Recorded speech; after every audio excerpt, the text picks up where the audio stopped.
welcome to Podcast First Play, episode 248. I'm one of your hosts, Carl, and as always, I'm joined by a man who can't decide if he wants to watch the original Star Trek or Next Generation. Guess you could say he's stuck between a Spock and a Picard place.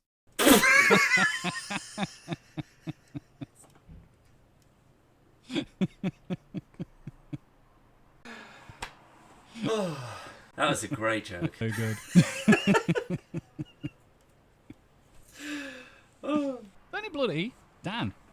Hello. Hello. I got some Halloween decorations up that Zoe put up weeks in Well, advance. I can't see. I'll take your word for it. You're not missing much, just bats and pumpkins. Massively annoying. I mean, I was walking through Manchester today, and there's just they put like loads of like the Chinese paper lanterns. There's loads of those that are all got like they're pumpkins, so they've all got big scary faces on. They just put them in all the trees down Market Street. Was you banging your head? No, they're not that low. Minimal effort on the council's part, so well done. Gotta be done. I don't mind. I don't mind the decorations. It's when it's too much. Like these, it's just on this wall here, which I'm fine with. Right. But there's somebody I went to school with, and they've been putting pictures up on Facebook. Bear in mind, he has got kids, but they don't live with him. So he's on his own for most of the time, and his house is just covered in bats. Is it like the Dunphy house?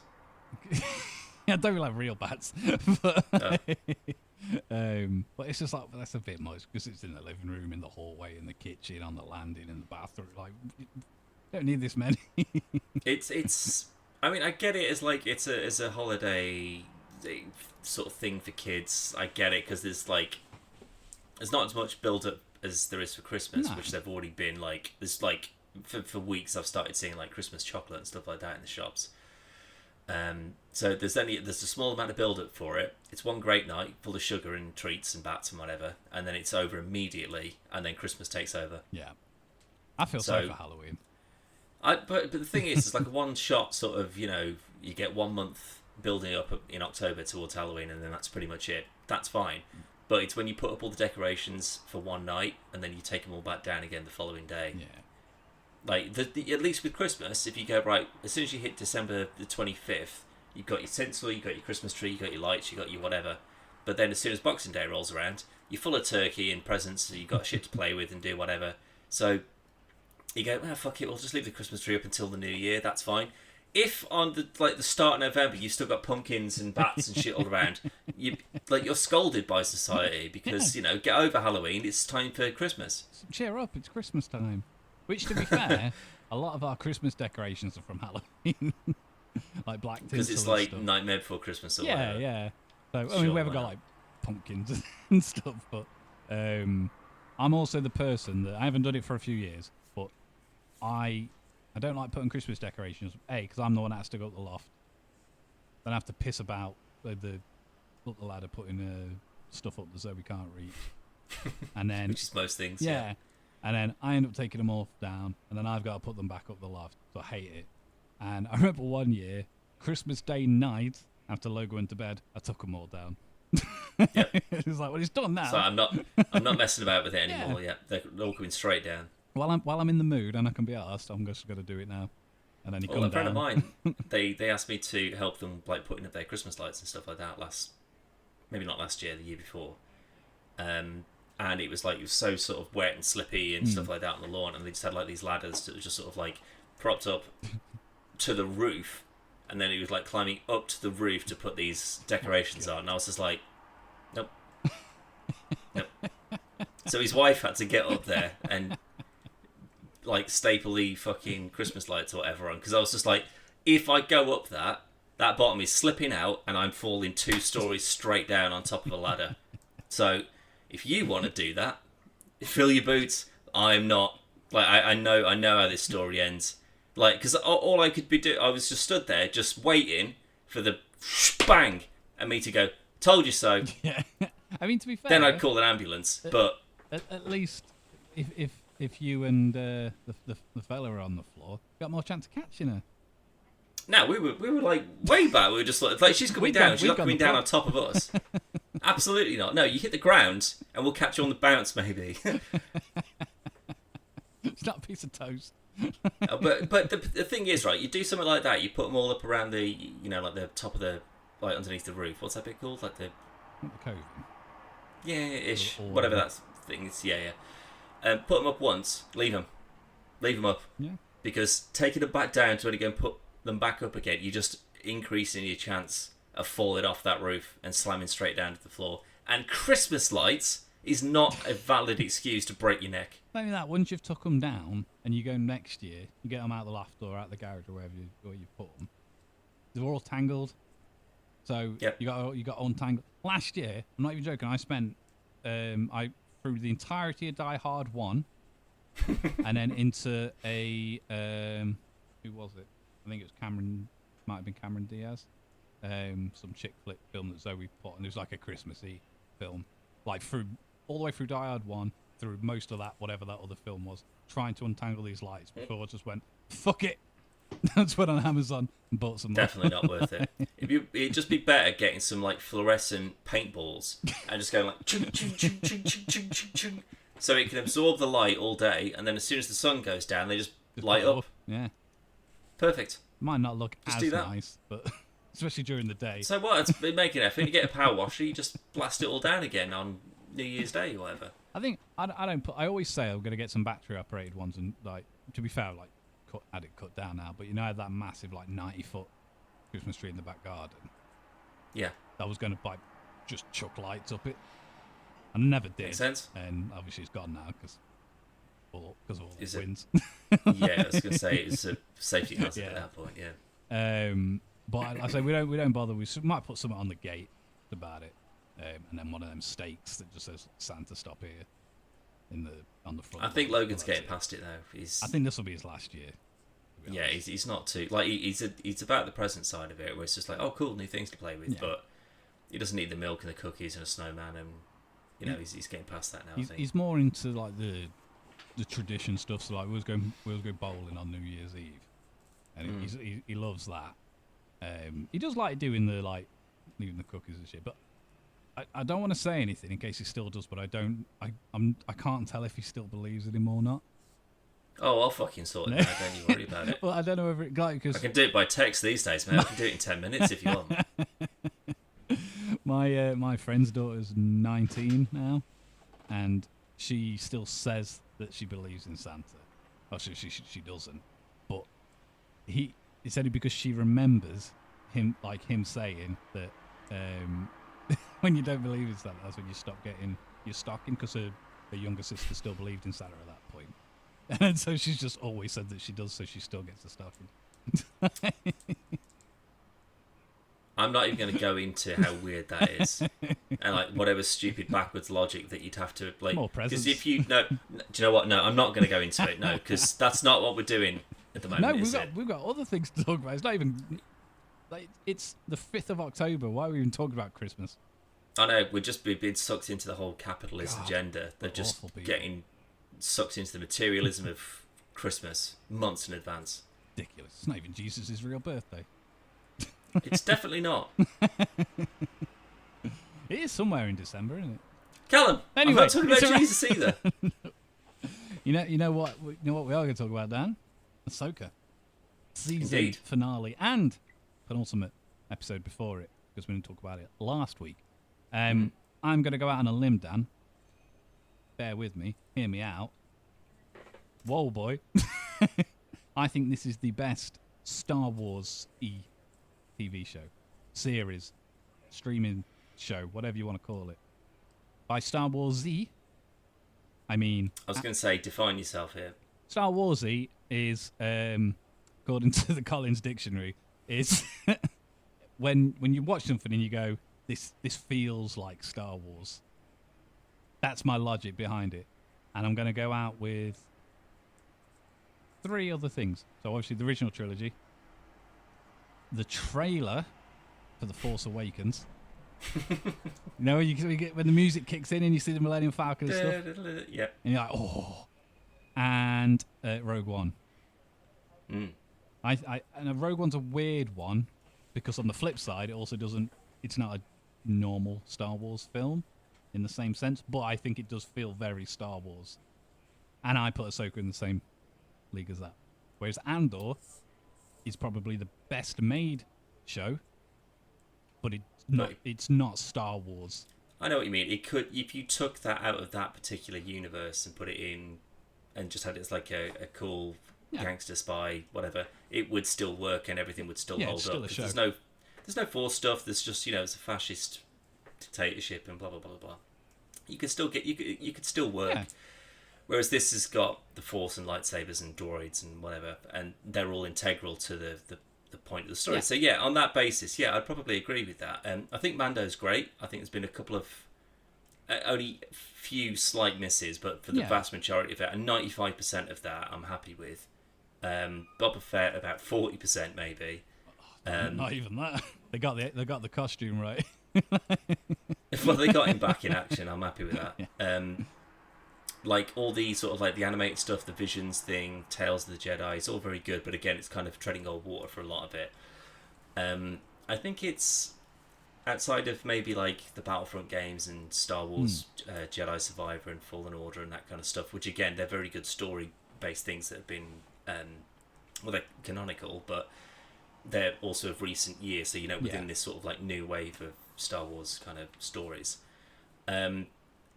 It's the one thing that I think I could safely go back and watch. Again, I'm not counting Gandor as like a Star Warsy, as you're clarifying it as.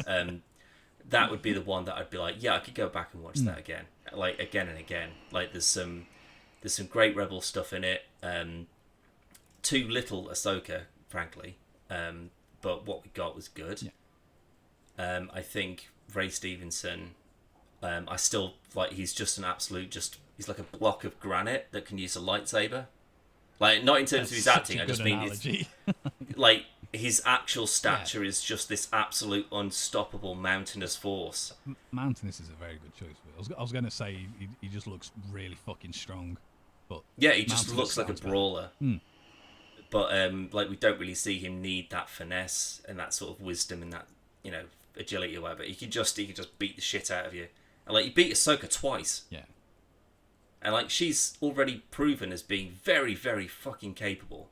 So this guy just sort of, and clearly he's just been written for this show. Yeah. But he's just been written into this to just be just a great I want to know. And again, we're not really going to get we're not really going to get too much of him, because unfortunately Ray Stevenson's passed away, which is a loss for many reasons, but certainly for this series, because for a fact that he would have been like his story as to whatever the fuck he's doing on this planet would probably have been a big part of it. Now you theorise that they're probably going to do some deepfake stuff, which is obviously they're quite happy to do it with with Luke and with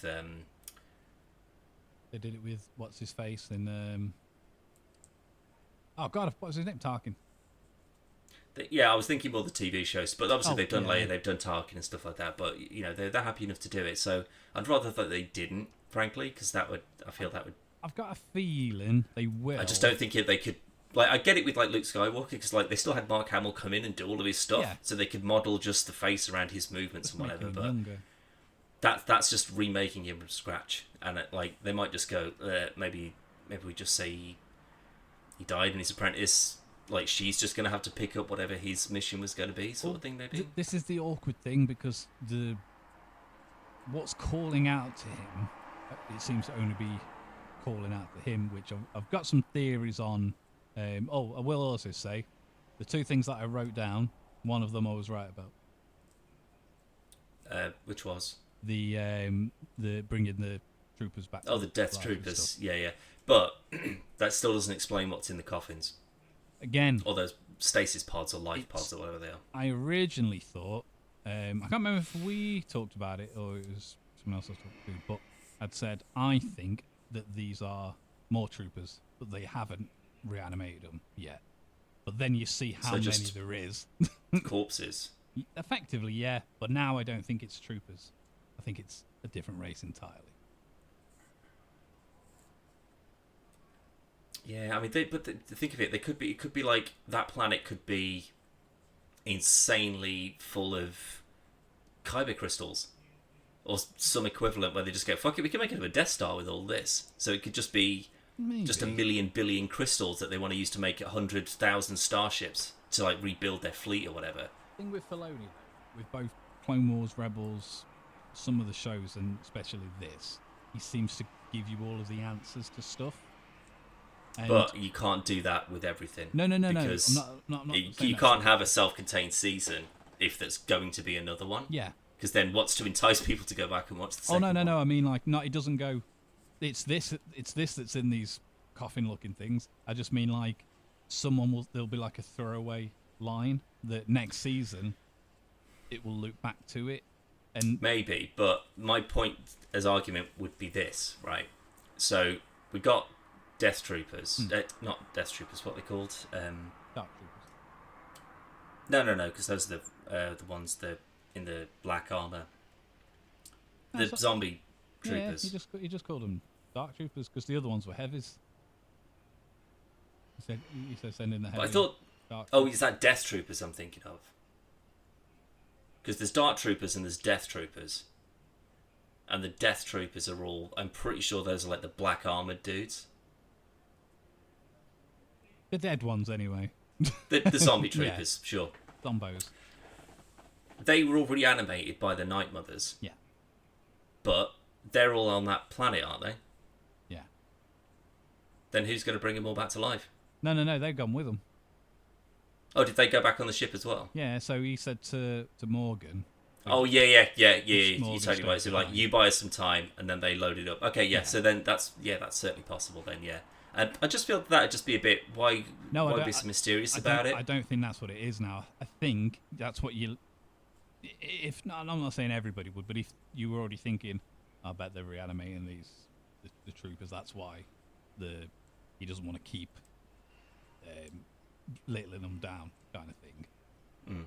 And then when you in this episode, and it shows you the, I don't know if it was a hangar or what, but it was like a massive wide shot, and you'd see just how many of them there was. Yeah, there was hundreds, thousands, maybe. Yeah.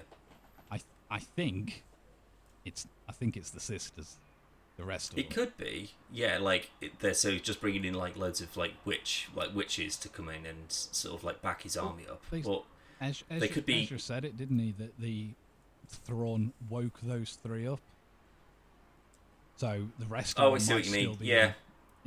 So if those are stasis pods, then that would be possible. I mean, but it could be just the bodies of just like a bunch of all the Force sensitive people that lived on the planet. It could just be a whole bunch of Sith. It could literally be anything. It could just be boxes of water because they're like, we've got plenty of water, so we might as well bring it all back with us. Why not? What if it's just all his suits? Well, he's doing a poor job then because he's only worn one so far. But no, they're all exactly the same. Oh, they're all in storage. Yeah, they're all the same. Yeah, okay, yeah. I suppose if it ain't broke, don't fix it. What was the other thing we could touch on? Yeah, I think it's going to be awkward for. I don't mean this.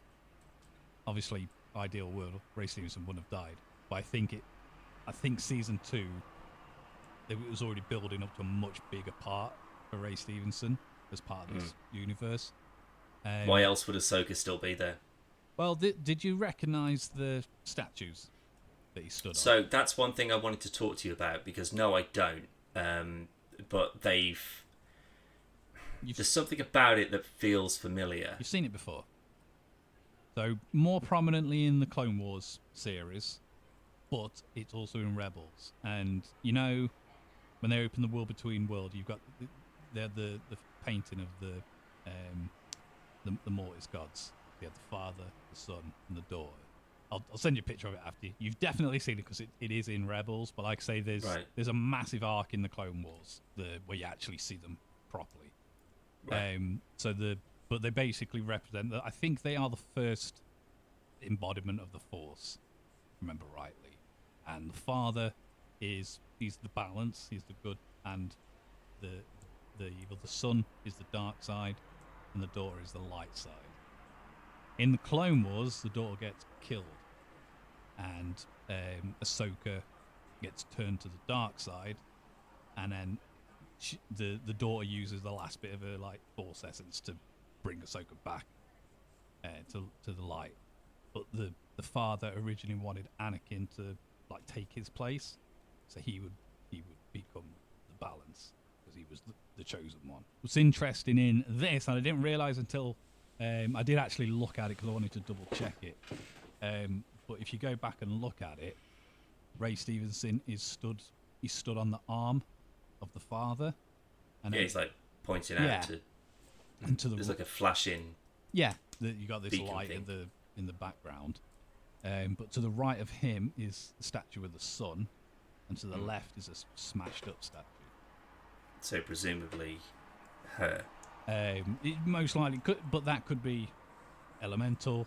Could be to do with that. Maybe those statues have been there for years and years and years and years, and then after she died, that's when it broke down. I don't know, but I think Ahsoka's being geared up to be the daughter. So she's going to take the place of the daughter.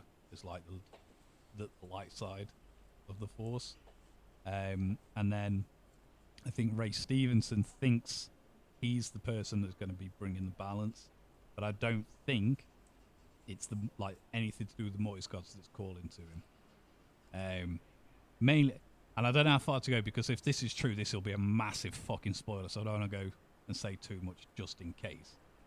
But if the thing that's calling to him is what I think it is, it's like I wouldn't know how they would defeat it, because it's like really fucking powerful, and it's the I don't.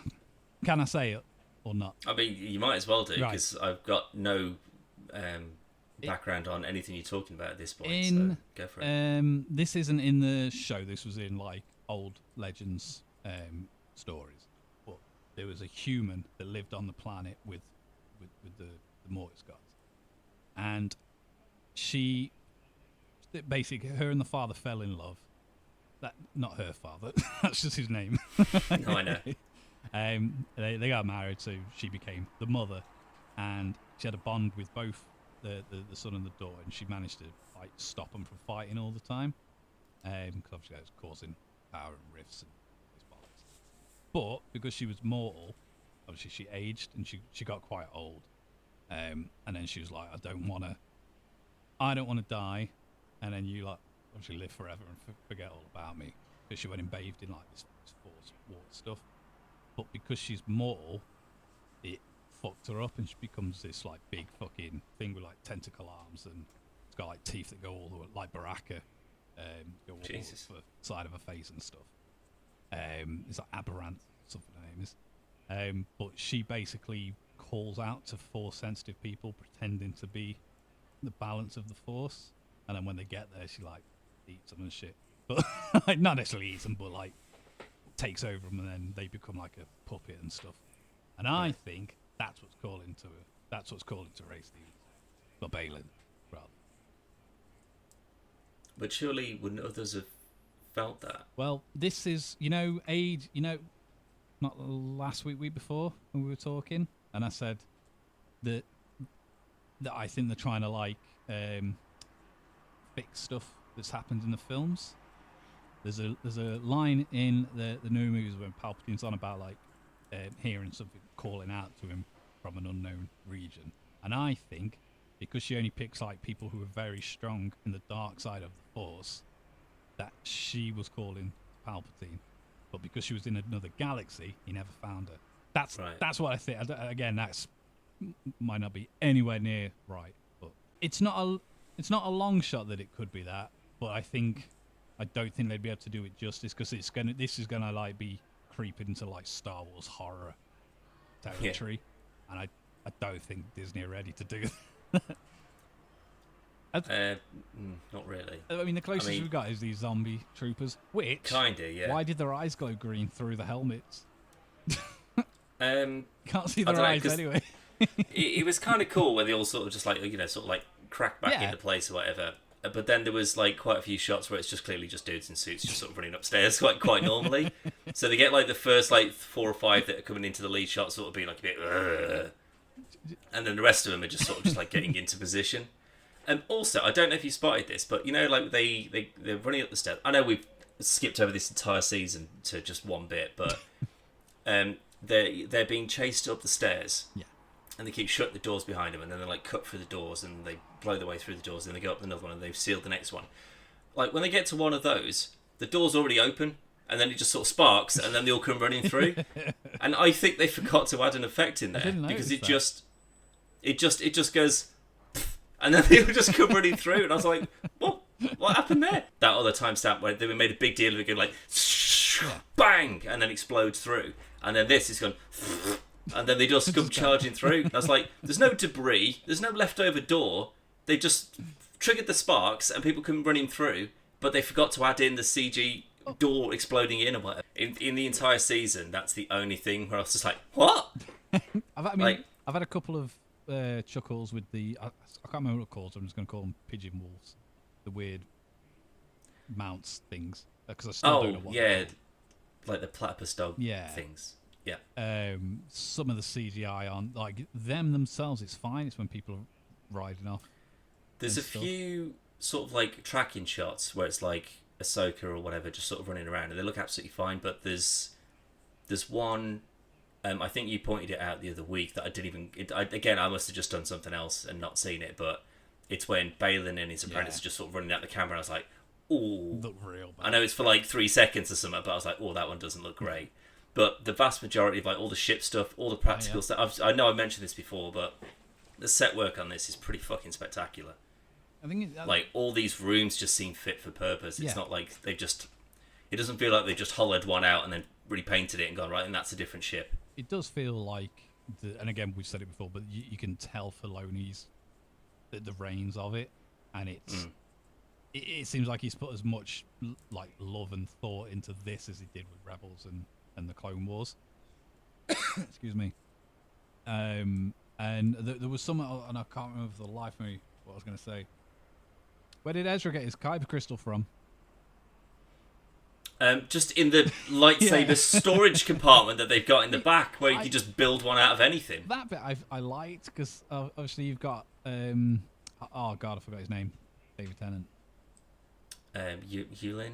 I'm sure. Whatever. Obviously that was his thing. So the fact like he's gonna have all these parts and stuff, that's cool. And that bit, it reminded me of something like Fallen Order, where you just go to your fucking workbench and you start fucking tinkering around with stuff. And I was like, I'm fine with that. I don't know where he got the kyber crystal from. Well, there was a whole, like, Ahsoka had like a whole bunch of lightsabers just like in the training room, didn't she? Like in that wall. Maybe just pop one out. Maybe. It was just like, that's good enough, I'll use that. I mean, that whole thing, it's not like, because like that's the whole path to being a Jedi, isn't it? Like, you collect the parts and then it's like, it's a symbol of your progression and then your completion of, being a Padawan. He's just bodged that together in like 6 minutes. I think he's just like, I need one. I'll just slap something together. I hate the hilt on it. I hate it. I hate it. Like everything is fine, but it's just this huge, like disc. It's like just an upturned saucer, like cross guard, like hilt guard thing on it, and I just do not like it. It just seemed to be a thing to shoehorn in Kanan. Oh, it's a Kanan reference. And I'm fine with it, but you've got all these parts. Looks like pants, man. Like you just said about I think it worked in the show because of the design of the show, and I'll be honest, like he's got Vader's lightsaber. Well, he's got Anakin's, Vader's, Kanan's, and another one. And Kanan's is my least favorite one. Like toys. Is my least favourite one because it looks like a toy. I know they're all toys. I'm not an idiot, but like it doesn't look right. And I'm fine with shoehorning Kanan stuff in because I really like Kanan as a character. But the fact that, like you just pointed out, you've got all of these parts for building lightsabers and stuff, and then he says, "Oh, obviously, Kanan Jarrah showed me how to do this." And he goes, "I showed him how to do one. And this is what you're looking for." I only had 2 of these, and Kanan had one, and I kept the other one. You only had 2. You had all these fucking parts, and you only had 2 of them. He's like the fucking Ollivander of to see me play with the bars. He's like, it's Voldemort's one. It's the same cause as your one, Harry Potter. It's like, sorry, so the Jedi exploded, all the Coruscant went to shit, the temples are gone, but you managed to save all these lightsaber parts. Also, you're a droid. Why are you going, save onto this bit? Because presumably someone else, like, is going to come to me and ask for a spare part. Surely after the Jedi fell and you assumed that everyone was dead, you'd be like, well, we got this ship. let's just take all this crap with us just in case we meet someone who needs to build a lightsaber. Like, hers don't use any of those components, do they? So it's not as if she could use it to repair them. Do you think... it was just like joining in with your thing, but like when 66 happened, Kanan was really young, real young. He never progressed past Padawan, and I can't see them going, just in case we ever bump into that kid again, and for some reason he needs a help. I get it if it's like the whole Skywalker, it's just like, oh my god, well this is Anakin. Like everyone knows that. Oh, this kid is there's something going on with this kid. So like, yeah, let's keep a spare part or two for him, like for this guy who's like potentially he's this chosen one. Well, we've got this legendary lightsaber crystal, we've got this other one that came from the same rock or whatever. So you have this. We'll keep this as a backup because there ain't no one else going to use one of these, my son. It's going to just be you. Like, I understand that and taking it with you if all goes to shit. Yeah. But just go, oh, I've got this random piece of metal that this kid used. Like that again. That's not a part of what makes it work, right? It's the bit that just focuses. Yeah, there's a billion of those. It's just visual. It's not all of the. It's not like I thought. Like the force, like the channeling and the connection between the user and the lightsaber was all through the crystal, right? The kyber crystals, yeah, and like everything else about the lightsaber is like flare and the set, like which is why it's a personal item. One had a blaster in the hilt. Where's that as well, by the way? Oh, the thing like when Sabine's got Ezra's lightsaber. She's got his first one, yeah. It's his because it's a normal one, and it's a different color, and B, it's got a different hilt on it. So the only thing I can remember, it has been a while since I've finished Rebels, but I'm guessing at some point during Rebels he got another lightsaber. But I'm pretty sure that the one that he made himself had the gun on it. Yeah. Because he was just like, I'm a better shooter than I am a fighter or whatever. But I don't remember anything happening to that. I'm assuming he must have, or he's just... He had Kanan's and he repurposed it or something. Maybe. I honestly can't remember, but it's not the same one anyway. And then she's actually tinkered around with it since that to make it hers. But it's the same as like in Fallen Order and Survivor and stuff. When you're putting your lightsaber together, you just the ones that you think look good. And that's all they've done. Kanan obviously thought this weird fucking muffin looking thing looked really good and went with that. But maybe he just did it because there was two of them. And he goes, oh, you got any more of these? And he's gone, nah, I've only got these two. And he goes, oh, well, I'm going to have one then. Well, do you want a dual lightsaber so you can have the other one? No, I'll come back for it. Yeah. I'll keep that. Keep your word. Yeah. But I'll tell you what was fucking sick though. Sabine, as she finally sort of like really got her connection with the Force, and she pulled the lightsaber to her, and then she's shooting and blocking it, and like she's like deflecting stuff with her arm and like with the lightsaber and shooting people. Like that whole setup is just fucking. I love it. Visually and everything else was really good. The fact that she just learnt to use the Force, which we all saw coming. But then she managed to nearly perfect the move that Kanan and Ezra spent 4 seasons trying to master. And she pushed him, like he does the jump, and then she Force pushes him over. But maybe she's already seen him. Like she's gone, well, I know how you do that. Because I've seen you do it like a bunch. She literally just learned to pull something to her. Well, so what? Rey managed to take out a Sith apprentice on her own with 25 minutes of lightsaber training. I mean, to be fair, the Force works in mysterious ways, Callum. It's when she's just like, Ezra, you got to trust me. And I'd be like, fuck off. I'll push you. Also, like the fact that it took us so long to be like, the longer we debate this, the further away they're getting. Like, if you'd have done it immediately, I'm surprised that they didn't both just run and then jump.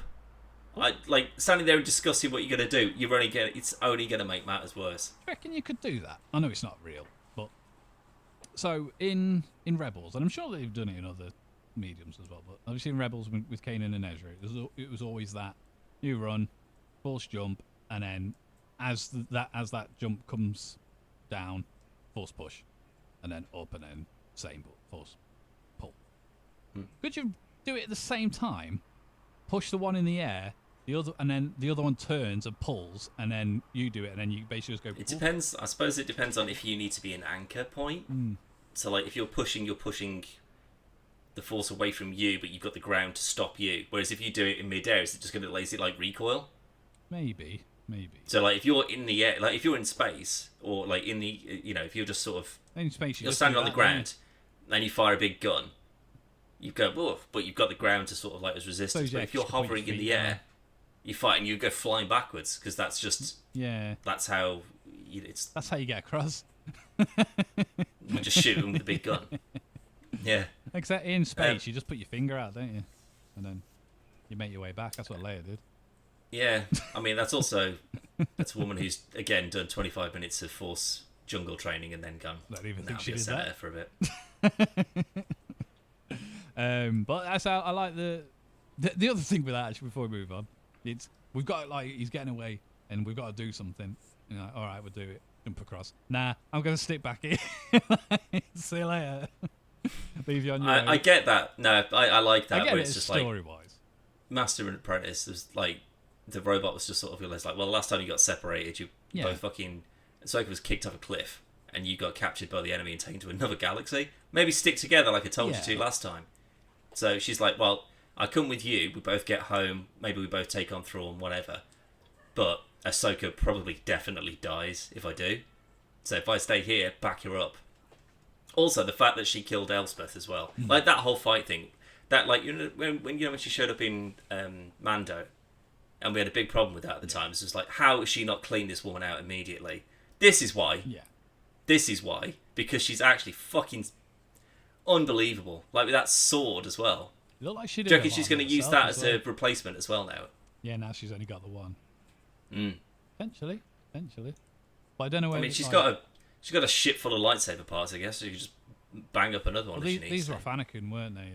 Her lightsabers. These were her gifts. Yeah, because they're like solid pieces, like rather than like various bits of like components. I've always seen Ahsoka's as more like it's a Mac, nunchucks, and everyone else's is a PC. Yeah, no. I mean, like the more like nunchucks, like the way that she uses them rather than swords. Well, they seem designed more in like practical use, right? You know, they're more ergonomic. They proper like sword handles almost, or like it's a very light grip, so you've got more movement with it. Whereas everyone else's, they like you say, it seems to be more flash and like mine's cool, mine's green. Yeah. Mine's got gold trim and writing or whatever on it. Like, at least like someone like Rey, like hers was a reflection of like she's a scavenger, and it looks like it's a lightsaber that belongs to someone who's bodged it together with just junk.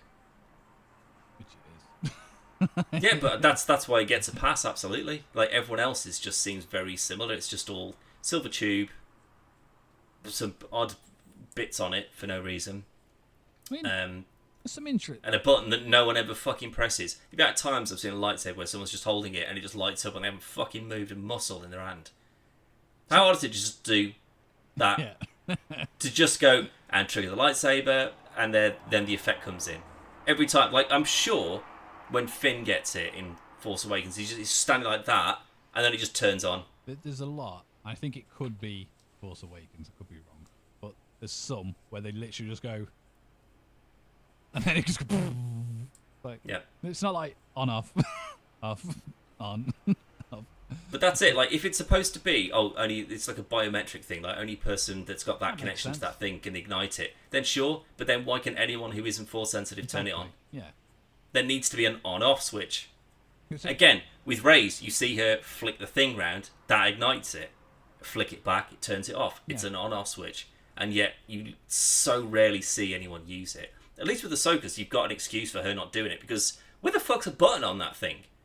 Like, you just got to squeeze the handle twice or something to turn it on, and then two more and it turns it back off again. It could be something as stupid as that, or it's more of like a flat, so it's part of the thingy, so it's where her fingertips are. Maybe, yeah, brilliant. Thumb or whatever, but... Like a code lock. Like, you've got to put like a 4-digit code into the thing where your fingers lie for you to turn on or something. It's just like... Everyone's like a lightsaber immobilizer. It's ready to fight, and then it's just like the Sith or whatever does theirs, and she holds it in front of her face for the face's recognition, and then moves it away. It'd be a terrible if you got a shit memory as well. Go 2, 4, 1, 3. Oh, hold on. 1, 2, 3. Ah, shit. Can we just go hand to hand? Can we just fight? I'll tell you what though, right? So we've focused on a few bits of absolute nothing there, but as a whole, casting I think was pretty fucking perfect across the board. Genuinely no issues with anyone that's popped up in it. Again, I think that the sets, the outfits, are all kind of great. That's like the spaceship stuff is like this huge, like gold halo ring. Like I always wondered why it was so stupidly shaped. It's like, why is it a big hyperspace ring? Obviously, it's so you can fit a giant Star Destroyer in the middle of it. Perfect, brilliant. It didn't and seem like as all the big little though, did it? Like when you see that shot of it going towards the planet, it didn't look that big. Like the ship itself didn't, but obviously that's because of how big the ring planet is. and the planet itself, obviously. But yeah, that's... but I do like the fact that they've just been left behind. Like so now her story has to continue in another galaxy, which means that either they need to build another one of those rings, someone nicks it and then comes back for them, or they have to get the space whales again. It'll be the whales, I imagine. But this is what we said before, though. Like someone has to escape. Just Thrawn ain't gonna die. Makes sense that it's Thrawn. So that sets up your big bad for the rest of the Mandoverse shows and the upcoming movie as well. But what I don't want is I don't want to be flipping between galaxies with the next show. I don't want to spend a bit of time with Thrawn and Ezra and the rebels and whatnot that's going on, and then go to a different galaxy to see what's happening with Ahsoka.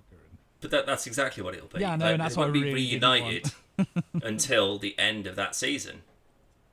But now, like with Ray Stevenson dying, unless they go, we'll just have to recast. Like we've got too much. Like his story is too integral to why she was left behind. To like, we'll just have to recast the actor, or they deepfake it. I don't. Who would you have? So, I would rather they just write him out and just say he was stood on that arm. Integral. Seems too But I think you just whatever he was going to do, you just replace him with his apprentice. So she feels bad that he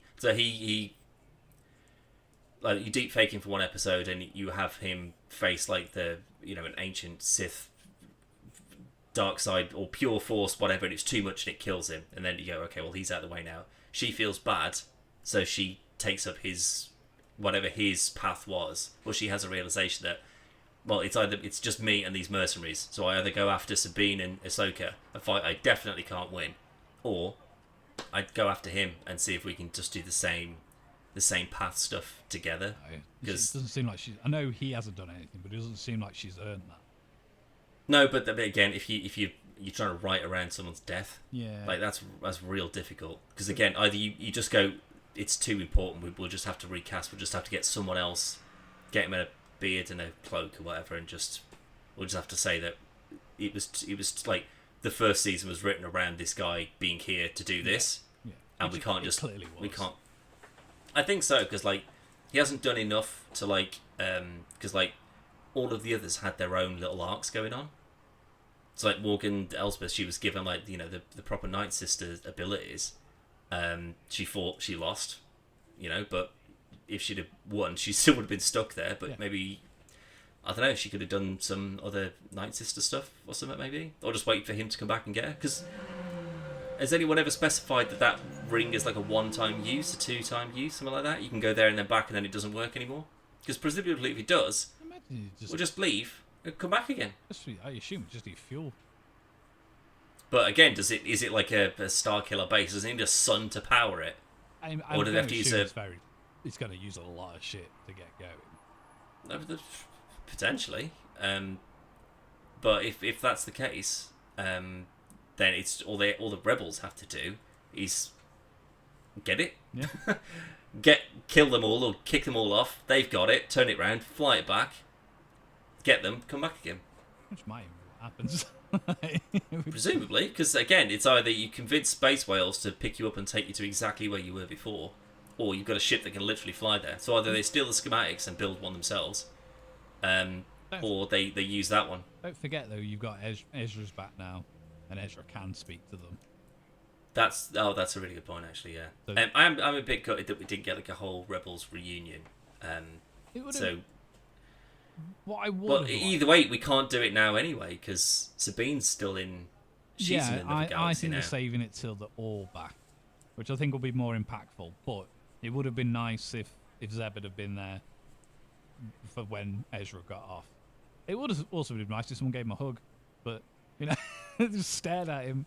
Well, that again, that's the start of season 2. That is. Yeah. That's everyone just going, "Way, it's you with a beard, maybe." Oh, it is you. Yeah. Well, like there's only 2 people there that know who he is. That's Chopper and Hera. Although, which I agree with, but well, no, he was still a commander of the Rebellion Army. Like people know who he is, presumably by name rather than look. Yeah, they ain't gonna But recognise it wasn't until Hera dropped her gun that everybody else did. Yeah. Which I quite liked. That was a good little touch there. Also, if you just landed in a rebel base or a rebel ship or whatever, on an enemy ship, wearing a stormtrooper, take it off before you get off the ship, you idiot. How did he find What's to stop him from shooting you immediately? Because if they either recognise that that's one of Thrawn's ships or shuttles or whatever, and you're covered in like red tape or whatever, and Hera's the only person that's expecting someone from Thrawn's shit to show back up again, what's to say that the second you step off of the stormtrooper, blast him? Yeah. And they just obliterate him there and then. Ooh. Something that we didn't talk about from I think it was the last episode we saw Ezra for the first time. It's the one where they have the fight, and they fight Balin's apprentice. Whatever Shin, episode that was, Shin. I think that was the last one because he was just like, I don't need a lightsaber, I don't need a gun, I got the Force. Was he gave up on that pretty fucking quick, didn't he, mate? As soon as you went, I've got a whole cupboard full of lightsaber parts here, I'll have one of those. Yep. Exactly what I've been waiting for. Yeah, thank God. All I can do is make a lightsaber out of rocks. The shit when you swing them around. Right for stacking, but I've got a slingshot, which I guess is like a callback to Sabine's like arm wrist thing, maybe. I mean, that's what he had originally, wasn't it? Oh, was it him that had it? I thought it was Sabine. But it had like well, again, like they've got a little slingshot. Presumably he's made that for him or whatever. But the fight with Shin, and then she goes to slam a lightsaber down, and he's like stopped it with the Force, and then like the actual blade of the lightsaber goes. Yeah, there's like 2 bits that sort of like so good. yeah. I mean, he does seem to have got that sort of more. He does seem a lot more confident in it. Like he's just sort of like throwing people around and like I kind of dig all of that. Well, I'm assuming it's because he's been on his own for so long. Like we can at least. What else have you got to do? Yeah. But no, but I mean that he hasn't had to use it as much because he seems less adept now than he did in Rebels. Well, but if you think about it though, like he'd still have to be on the run. Like there's always going to be wildlife and shit like that around. And if he hasn't got a lightsaber and he hasn't got a gun, because if he had either of those, he would have used them immediately. Yeah. He's just got the Force, so he's just had to rely on that. So I would assume that he's been training and perfecting and getting stronger at that. So he's more Force based than lightsaber based. That's what I mean. Like there's certain bits, especially with Shin, where she outmatches him. It was like there's no way that like I wouldn't say up there with Ahsoka, but he's up there. Ezra's up there in terms of fighting capability and Force capability, and he just doesn't seem like when he does something, he does it really, really good. But then there's other bits where he's just like, well, how has Shin managed to fucking Force push you across there? Why didn't you just Force pull a lightsaber out of her fucking hands? Then also on the point of that, when she was fighting Sabine, why did she never use the Force then? Then that first fight outside Sabine's house, and Sabine is like standing her ground against her, just Force push her. Just pull the legs out from under her, isn't it? There's a million reasons to use it. Exactly. You never have to use your lightsaber. But what I was going to say, the only time she did it was when she's with Balin, and then it's just like, you have my word, like no harm will come to you.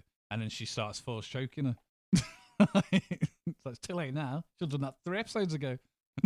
Also, I tell you what, I don't know if it's just because the games have kind of spoiled me a bit, but the Force in all of these and like all the movies and stuff like that, with the exception of potentially like the Force like transfer of like health that Rey does to that giant snake thingy, and they're like when her and Kylo Ren like pass that lightsaber because they've been like connected through the Force. the only force ability that anyone really has is the ability to push or pull something. There's no other nuance to it other than that, really. Force jump. Been that a few times. I guess, yeah. Been lightning, choke. But again, the only real sort of variation is it's all dark side stuff. It's all, you can bring people back from the dead, choke them, lightning them, do whatever. You've also got to give it credit where like obviously in games, this is like, you can spend your upgrade points on this force power and this force power. Like a lot of them, it probably doesn't make a lot of sense to use them. So if you can do, like, I can't think of one off the top of my head, but say force bendy powers and you can make things wobble, or you can push someone off a bridge, you'll push them off. Yeah. And it was some games as well, especially. It's the more nuanced stuff. It's like it's being able to corrupt people. Yeah. Like it's being able to, like, I mean, there's a few sort of like mind controlling kind of like, calming animals down and stuff like that, which is, again, I kind of like that sort of stuff because it shows that it's more than just a weapon. Yeah. It's it's a healing thing. It's a support thing. It's to help people. It's to give like an extra arm for wisdom. But it's so easy to just go push him over there, pull him over here, pull that thing down. Like there's more that you can do with it. I mean, the main ones that have shown any variation is Ezra talking, having that communication with animals.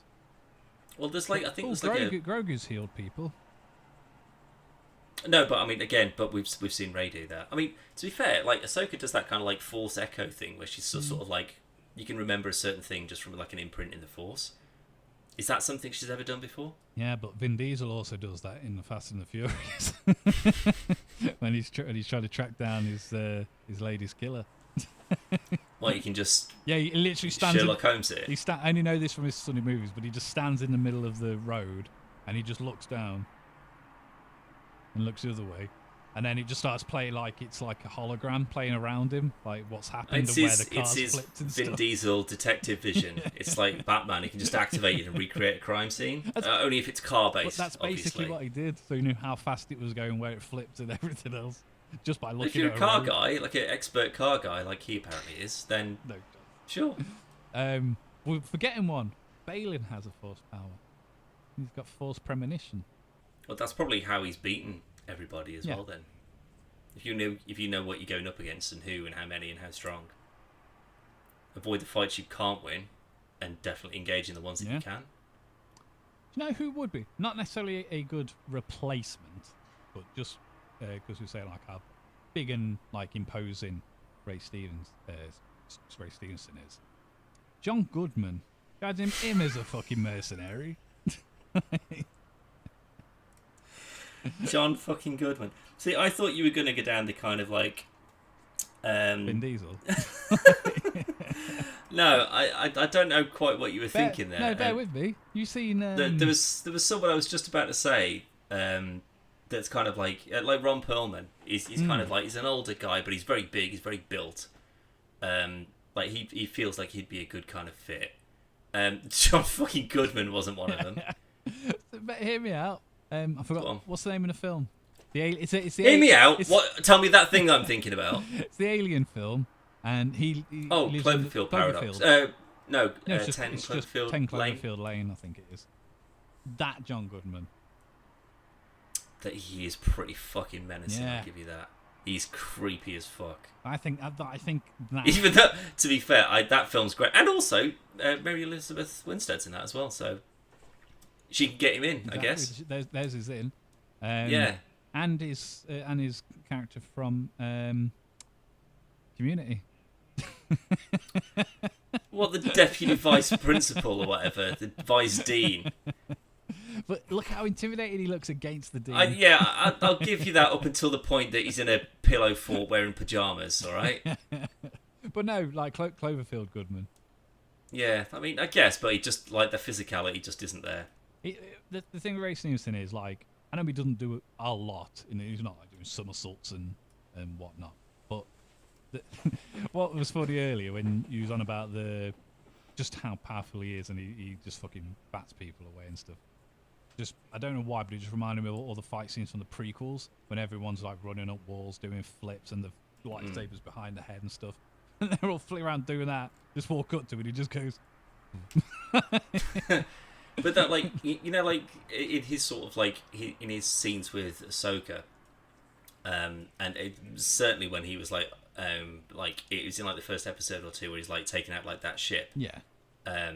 Like every movement, like it looked like Ray Stevenson had practiced that about 1,000 times. Like every movement was like to an exact position, and he was just blocking everything. Rather than like when in that last episode where you got Ezra and Sabine and Ahsoka, and they were like walking up the stairs, it's like just people shooting at them.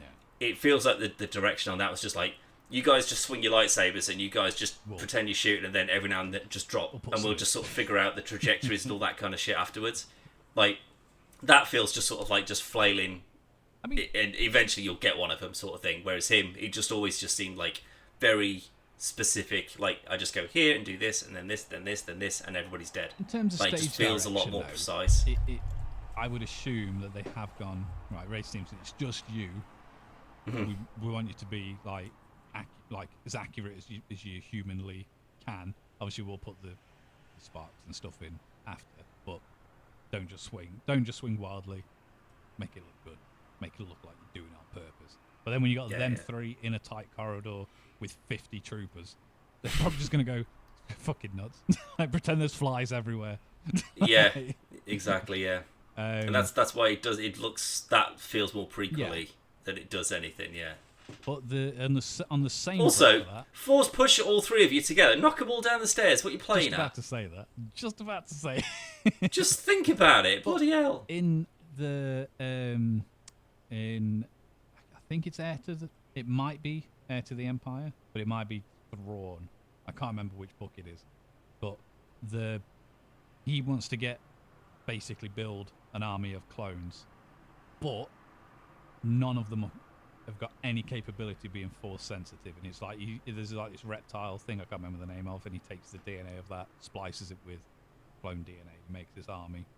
But the benefits of the clones are, he hates force sensitive people. He hates the force in general.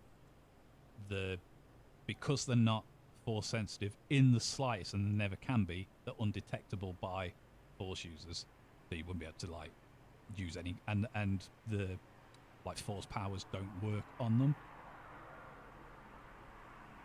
Now I don't know about like physical force. But you just pick up a rock and throw it at someone's head, it's still going to hit them. No, but I'm saying like I don't know like physical force powers like force push and force choke and stuff. They probably still work, but you wouldn't be able to like mind control them or anything. Right. I think that's what it was, but this doesn't seem to be that case because they're not clones anyway.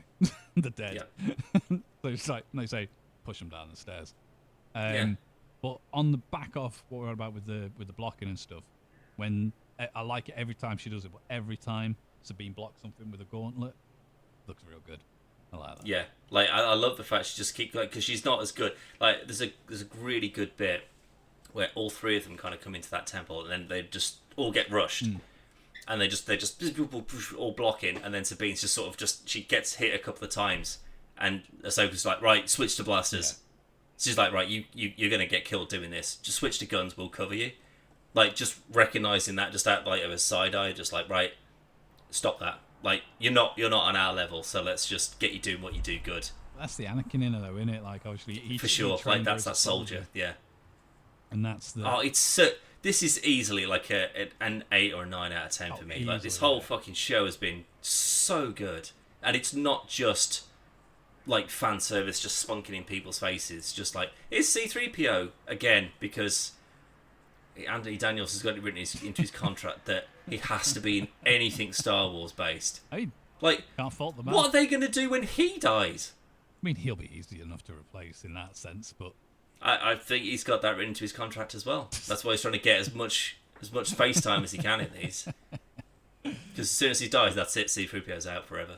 I mean, whilst it would be sad, it would be easy to go, C-3PO exploded, we can't put him back together. Don't worry, here's C-4PO. Yeah, like I say, they'll just replace him with a similar droid, but Just get someone who's 19 and be like, right, are you alright doing with Star Wars movies for the next 60 years? It's the same with like if Ray Stevenson's character, I keep saying that, if Balin wore a helmet or a mask or something, You could just replace that. you could, Yeah, and it wouldn't necessarily be the right thing to do. If it was, I don't know, I can't think of like a second. You know, the I can't remember his name, but he's like the main unknown person in the Rebel fleet, and he's the one he's in Mando, he's in Ahsoka. I think he may have been in Boba Fett as well. He flies the X-wing, and he's the one that was talking to the council to say, yeah, there's fucking space whales and blah blah. Yeah. I know what you mean. Yeah, he's like coming across all of the TV things. Yeah, I can't remember his name, but yes, I know exactly what you mean. Yeah. Oh god, I was going to say it, I can't remember his name, but the guy from Avengers. Coulson. Yeah. He's the Coulson of Star Wars universe. Yeah, kinda. Yeah. Like, hopefully he doesn't, touch wood. But if he passed away, he's a character that would be like, well, I don't know why you've gone to all this effort to replace him when you could write him out as easy, and it's an honouring that person and whatnot. Yeah, he sacrifices his X-wing into the side of a ship to buy the fleet time to escape. So I get like a proper hero ending. But someone like Balin, who he's part of the core main cast, and he very clearly has an important role leading into the next season and possibly into the whole Mando universe. And they're gonna have to replace him, whether it's with an existing character. I think casting. I think it would have to be a recast. Either they're going to have to rewrite everything that they were planning on doing with him, switch it out for the apprentice, and just sort of figure out a hand wavy kind of, this is why she's doing it now, or just recast, which would probably be easier. But then would they be like, well, is that a disservice to him to just go, well, you're just replaceable, so we'll just get someone else who can just kind of do your bit. Like, I think it'd have to be someone impressive, but I think it, in the same breath, if they give it to Shin or anyone else really, it all it says is that Balin's not important. Yeah, and again, that in itself feels like a disservice because he's rocking a hard place, really. It really is. Yeah, I wouldn't want to make that decision. I'd rather go. Should we just what they did with Star Trek when Anton Yelchin died? That one that died in they just car accident. Yeah. They were just like, we're not doing any more. Like if we can't have, we're not willing to recast him because again, he's an integral part of that cast. Because there was going to be a Star Trek 4 that was still going to be like I think it was still supposed to be part of that, like J.J. Abrams, like Chris Pine, that kind of run of films. But I think I do remember seeing something ages ago where it was just like, if we can't, we're not willing to recast him. Like he was too integral, and he was too much of a mate to do that to him. So wasn't he? He was a horrible accident. But that says something where it's just like, we'd rather not do it. Yeah. If he's not going to be in it. It's the same with the fucking Watchmen show, when Damon Lindelof, is it? Yeah. When he stepped away and said, "Oh, I don't want to be the showrunner for the next season," and I can't remember who it made it now. It was HBO, wasn't it? I'm sure it's HBO. Yeah, sure. They just went, if you're not doing it, then we're not making it. Cancel it. Because we'd rather cancel it, because if you can't do what you've just done, we'll not do it. I'd rather that they say, because he was going to be this massive part of it, and he was going to introduce this thing, and we can't think of a way of carrying this legacy on without him being a part of it, without replacing him or without deep faking him, and we think that either of those things would do him a disservice. We'd rather not do it, and we'll just go in a different direction. I've got a feeling they'll speak to the family and what are you happy with, and ultimately, I know this sounds really bad, and I'm not saying Stevenson family and money hungry or anything like that, but they're going to get paid if it's his likeness and stuff.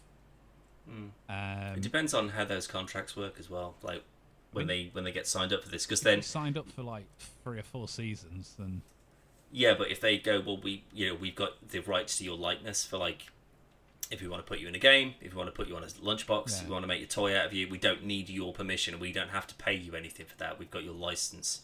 We've got the license for your likeness. But anything that you're in animated, live action, voiceover as that character, then yes, you would still come in and we'd still pay you for it. But if we want to print 1 million billion posters with your face on it, then we have the right to do so, and we'd have to pay you anything for that. It depends on those kinds of agreements when they're set up. I mean, again, so, I can't see them going, we want to carry on the story with Stevenson, and we want to see it out the way that he wanted to see it out. And they go, no, we're not comfortable with that. And they go, we'll give you $7 billion. And I go, yeah, absolutely, crack at it. I'm not saying that's how it go, but if they explained it like I'd be genuinely, as long as it was done okay, and I'd say tastefully, not like it's going to be like nude and stuff, but like not just slapped together, and it's got to be done better than they did Luke Skywalker. But if they said, like, obviously Stevenson was, like, from the interviews and stuff that he did, he was genuinely really happy to be in Star Wars. Yeah, he seemed like he was so into this, And I mean, to be fair, I'll give him that. As, like, your last project, that's a hell of a note to go out on. Especially something that's been as well received as this, and his character. Yeah, I mean, he's died way too young for a start. But he's had some really good, like, interesting roles over the years. But this is the one that I'm just sort of like, oh man, you were made to be this guy. And that's what makes me think that if you recast, you'd have to get someone that would fill those shoes perfectly. There probably is people out there, but I think deepfake's the best way to go for it, where they can say, he already knew what was. He saw the scripts. That's why he said yes. This is what he wanted to do. We had bigger plans. We want to see it out with Rey, rather than with random person who's taking his place. And I know it's not him, but I think it's one of them that people would be understanding that might be a little bit jarring for the first few episodes, but you would get used to it. And I guess you could just, like what they did with Carrie Fisher, where they just had like unused footage that they just sort of like took her face and just implanted it on. Yeah, exactly. Yeah. So if you were to get someone of that same kind of stature and just put lines that he'd said previously, maybe. But you can tell if it doesn't feel. If it doesn't fit into that particular thing, which is a bit the easiest awful. way around it is that he gets in a fight, Ahsoka or Ezra or whoever slashes his face. He ends up wearing a helmet. It's got a voice modulator. That's your easiest way around it. Yeah, that's true. But again, it's not very respectful in terms of not necessarily the character, but the actor behind the character. Have there been any recasts so far? Like, has anyone been taken out because of death or because of contracts or criminal backgrounds or whatever? And have there been a character that's been replaced with a different actor playing the same character? I suppose we'll find out in Loki. No, I didn't mean in general. I mean, it's happened a billion times, like, in TV. I just meant in a Star Wars. Yeah. Not off the top of my head. Okay. I mean, you've had changes out with, like, Vader wasn't originally James Earl Jones. Yeah, but it was never going to be that. I mean, it was never going to be David Prowse. No, but I'm saying, like, that's the only one I can think of where they've... It's like... Yeah, but no, they did kick David Prowse out and put James Earl Jones in the suit. That was always going to be the case. It was always going to be his voiceover. They never told David Prowse out, which is a fucking bullshit. That's what he didn't know that. Yeah, but they haven't replaced him. Like, he was still Vader the whole way through. So...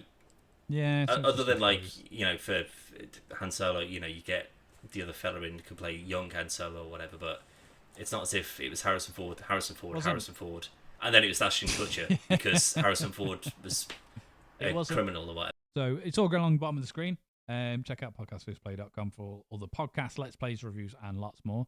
Bye.